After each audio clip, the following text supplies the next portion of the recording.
What's up, guys? It's Coach Cam back again with an upper body workout. Today I decided to switch things up. I've been switching up a lot about my training, and not really a lot, but a few things. And today I wanted to do slight incline dumbbell bench.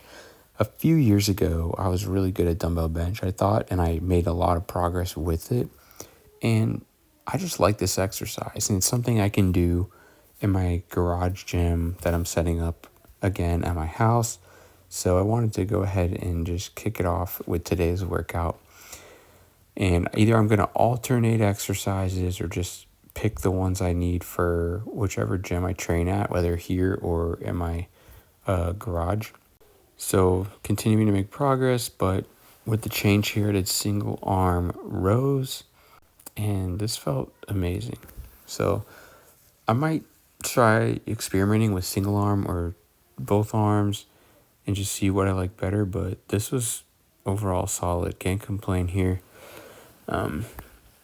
I've been adding a little bit of weight to my exercises and trying to get less reps and less time. So I used to shoot for around a minute 20 to a minute and a half for each exercise, but changing it up, going a little heavier and trying to reach failure kind of between like 40 seconds to a minute. So like the shorter end of this range, and that way I can incur less fatigue but still a really high mechanical stress on the muscles to stimulate them to grow with the least amount of fatigue across my overall body. So here's the other side. Going hard here with single arm on my left side. Felt pretty good.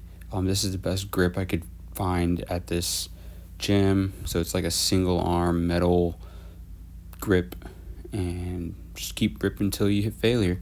Kind of trying to fail in that 5 to 9 rep range.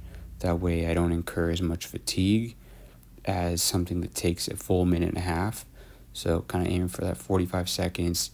If I start going over a minute, I'm definitely adding weight, and I'm probably going to be adding some weight if the set even takes like 50 seconds or so. With rows, it's kind of hard to know what you're capable of because of the full range of motion thing. You can't really get a full range after the first few reps. Like I can't drive my hand behind my body, but I can get it close to my body. And if that's the case, then I just go ahead and go for the next rep and act like I got it, just because it's more stimulus to dig deeper and train as hard as you can. Next here is single arm dumbbell curls. So the way my friend described, unilateral type training was as if you have an electric board for a lot of light bulbs and you turn on just one light bulb, that bulb's going to shine brighter. And then if you turn on multiple light bulbs, they all shine, but just a little bit dimmer.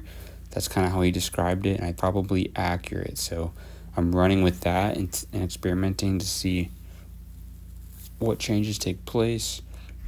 So far, I've been able to progress a little faster and just really just go ahead and up weights on exercises that I haven't been able to up weight for a long, long time. So with 2 arms, 30-pound dumbbells, usually even seated, I was getting up to about 8 reps and moving a little bit slower. Now that was 30 pounds. That was a good 9 or 10 reps. And then I'm going to also try to increase the weight in the future as well. So far so good though. I really like the way this feels, and that I can focus all my effort on the mechanical stress of the target muscle being the biceps. It looks kind of odd, like why am I standing on all that? I'm just trying to brace myself against something. I guess I could sit down and do this as well. A lot of people actually will sit at that lat pull down seat and face the opposite direction, face away from the lat pull down, and put their elbows up to the pad and perform curls like that. So that's another way to do it. Just don't hog equipment. You don't want to be taking up equipment at the gym that someone else could be using. That's what's also nice about training with 1 set per exercise. My wife was at a gym the other day, and she was like, someone asked me how many sets I had left and if they could work in, and she's like, well, I only have 1 set. So there's no working in. There's just, you do your set and move on. So that's how I like to train. I don't leave anything in the tank. I'm not trying to get some special skills on these exercises or powerlifting. Oh, you just saw me talking there. This guy saw my camera and he stopped himself and didn't walk in front of it. I told him, don't worry about it. Go ahead. Like, I literally don't care. Walk in front of it, stand in front of it.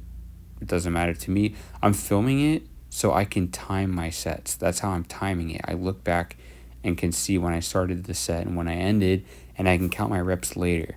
So I'm not counting reps in the set.